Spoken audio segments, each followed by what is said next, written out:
Welcome to the AFR Saints channel, where we provide you daily content on your favorite team, the New Orleans Saints. Do us a favor and hit that subscribe button. Be sure to leave your comments below and smash that like button. Who dat? Yeah, the benefit of Andy Dalton was he was protecting the football, and then he wasn't. So what do you do now if you're Dennis Allen? Who gives them the best chance to win? Man, I know I have referred to this before. I don't either. Listen, as you had mentioned it and made a great point, Andy Dalton does not give them. He's not their future. He's a backup. It's a starter that's there to help win and can, and he's a good guy to have coming off the bench and spot starting for you. Jameis Winston, I don't believe is the long-term answer either. I just don't. But he's closer to the long-term answer than Andy Dalton. So you got to ask yourself, what's best for us? What do we do next year, and how does this year affect going forward? And do we just let Jameis Winston play his way through it, and we'll go from there? Or do you go back and say Taysom Hill gives us energy, let's do that? I don't know if that'd be the answer.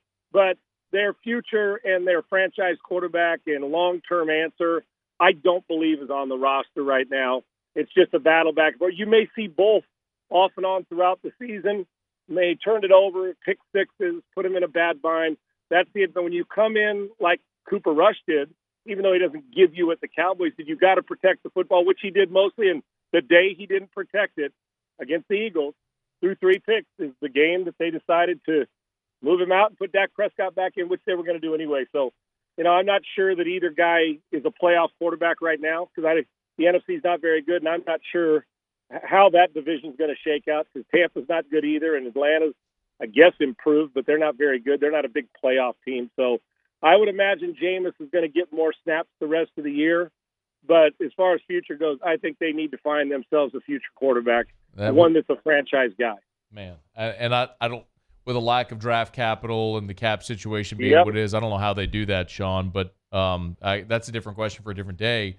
But right now, despite being 2-5, you're a game out of first place in the division. So, which is right. No, please. Crazy. Yeah, go ahead. I didn't mean to interrupt you. I was just going to say you're exactly right. So the question is, do you say NFC's weak? We got a chance to win the division. Tampa's not impressive offensively. Atlanta's going to be up and down, and they're just going to have to fight and scratch their way to wins, which they've done a couple and done a good job with Arthur Smith. And Carolina, even though they beat Tampa, Carolina's not good. You're not going to see them come playoff time. So, yeah. But let me ask you this. Is it 6-1, half dozen in the other, Matty, with 2 quarterbacks?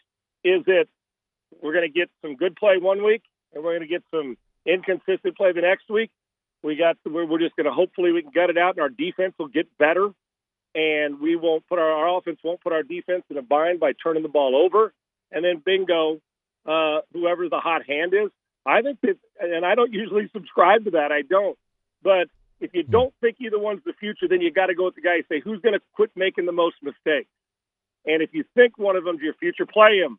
I can't imagine that they think 5 years from now, today, just what you've seen, that they feel like they're franchise big money quarterbacks there. So even with their record, if you really feel that you're a playoff team, then you got, and everybody wants to win, playoff team or not. I would imagine, and plus you mentioned the assets and lack of draft capital. You're going for the gusto. You're not going to sit back and sit here and I know they don't tank by nature in the NFL, but I think you're probably going to have to go back and give Jameis another shot at this and see how he does and see who gives you the best chance to win. Dalton knows his role. He got a starting job, but he was there to be the backup. So I would imagine you turn back to Jameis Winston, and he'll hold it down as long as he can. And if it doesn't work, play the other guy. That's why you have 2 of them and possibly 3. Sean, I get the math. The Saints are a game out. I understand the math. Yep. But is it plausible that this team win the division? Plausible, possible, not probable. I don't think they're. But then again, I could say because even though their offense is slow, meaning the Tampa Bay Buccaneers, Matty, and they don't seem to be moving very well. Something's weird about them. I still look at it and say Mike Evans, Godwin, Fournette. They've got pretty good tight ends. They're decent on the perimeter. At some point, I would think that Tom Brady's going to get a hot streak going at some point. I'm going to say that Tampa wins the division and only one team makes the playoffs. But is it possible? Hell yeah, it's possible. Okay. Man, what a bizarre season. Crazy. It is a weird year. A lot of bad football being played across the NFL. Any reason in particular that you attribute that?